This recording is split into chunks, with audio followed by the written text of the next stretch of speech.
அனைவருக்கும் கணித வணக்கம்.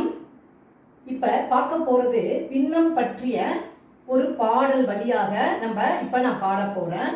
அந்த பாடலின் வழியாக நம்ம என்ன தெரிஞ்சுக்கிறோம் அப்படிங்கிற விவரங்களையும் ஈஸியாக பார்க்க போறோம். இப்ப பாருங்க.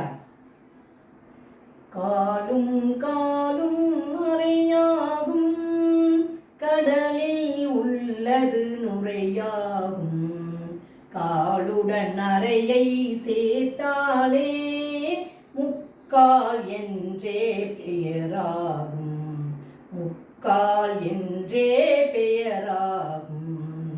பின்னம் பின்னம் பின்னம் பின்னம் அறையும் அறையும் ஒன்றாகும், ஆழ்ந்து படிப்பது நன்றாகும், நான்கு கால்கள் சேர்ந்தாலே முழுமை பெற்ற பொருளாகும், முழுமை பெற்ற பொருளாகும். பின்னம் பின்னம் பின்னம் பின்னம் மேலே உள்ளதை தொகுதி என்போம், கீழே உள்ளதை பகுதி என்போம். மேலே உள்ளதை தொகுதி என்போம், கீழே உள்ளதை பகுதி என்போம். பகுதியும் தொகுதியும் புரிந்தாலே பின்ன கூட்டல் எளிதாகும், பின்ன கூட்டல் எளிதாகும். பின்னம் பின்னம் பின்னம் பின்னம்.